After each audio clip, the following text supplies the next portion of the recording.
Hi, everyone. I wanted to share a thought about preparation for Seder. I just read an article by Rachel Sharansky, Natan Sharansky's daughter, and she describes how growing up they had their own personal Seder, if you will, on the day to commemorate the day that her father was released from prison. And she talks about how over the years she and her sister experienced their father's story. And then she talks about as she grew up and she had children, that she wanted to give over that experience to her children as well. So she created this elaborate story with characters, and she gave over the story, but for some reason, it wasn't affecting the children the way that it affected her. She said that the story when she was growing up really affected who she was and her life, but it wasn't having the same effect on her children. And she couldn't figure out how to pass that down to her children. And she said that she realized when she thinks about the Seder, that really is the key to being able to pass on an experience. If you think about Seder, and I think that for many of us, this year is going to be different than other years, whether it's because you're going to be home or you're making your own Seder, or, it's going to be with different people than it usually is. I think this year there's a challenge to make this Seder special. And the question is how? I think one way, especially here at TVA, we're trying to give as many shiurim as possible and help you prepare as much as possible. But I think another way is to think about the experiential side of the Seder. So one thing I think that we see already from the time of the Gemara is the importance of questions. It's important for everybody to ask questions. And the Gemara even says, even if you're a Talmid Chacham, you need to ask questions.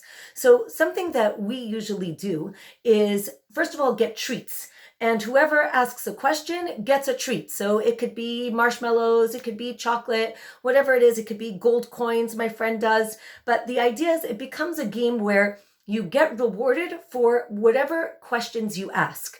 And the point is that asking questions makes you involved in the storytelling because you want to know what happened.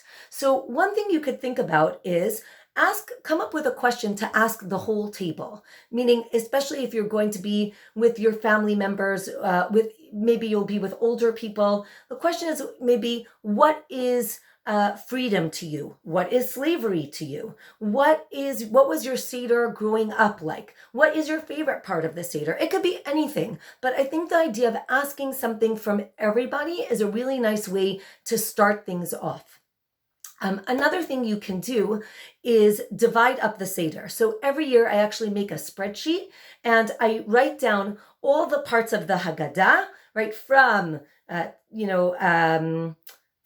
beginning to, Avadim Hayinu Manishtana, all the way down, and you give out different parts, different sections to different family members. And this way you prepare before Seder, right? So it's not that on Seder night you're scrambling through your Haggadah, but everybody's in charge of a certain part. That doesn't mean you can't add things to other people's section, but this way you know that section is covered.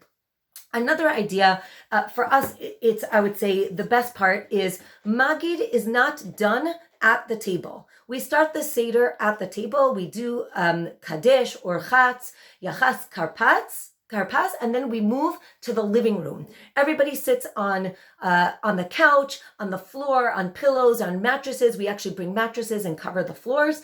But the idea is Magid is said not around a table, but where everyone is comfortable and reclining. This really helps, I think, the atmosphere. People feel much more relaxed. You can spend a little bit more time on reading the Haggadah because you're not sitting on an uncomfortable chair, but you're sitting on the couch. Throughout the years, our Seder has taken on different, I would say, ideas. Sometimes we have a play, sometimes we've done charades, but I really feel that the more experiential, the better. Whether you have younger kids or older kids, it doesn't matter. I will tell you one thing that we do every year, and it's something that even, I think Rav Meidan says that he does. After you read about the Avdut, about the slavery in Egypt, put your shoes on, get up, and go out of your house. Now I know because of Corona you can't really go far, but you can walk, go to your backyard and come back. walk around your house and come back in. But the idea is to feel freedom, right? B'chol dor vador chayav adam la'arot kilu hu yatsa mimitzrayim, or he. So get up and leave your house. We usually do it singing Dayenu. And this idea of feeling like you're leaving your house, you're leaving slavery, and you are going to the promised land. This can be done in many ways. In certain years, we actually took a hallway and we created Yam Suf. You decorate it with fish and different things, and you go through Yam Suf. Some years we went to the basement, we made it into the desert, and we received the Torah. But then we come back to the table, and the table is Eretz Yisrael. We usually put, flags, Degel Yisrael, on the table, and then we get to the table and we sing Hallel. So really this idea of feeling like you've left. And I think especially this year, that feeling of redemption is important, and to figure out how you can incorporate that into your Seder. So I'm wishing everyone a Chag Kasher V'Sameach and sending love out to everyone.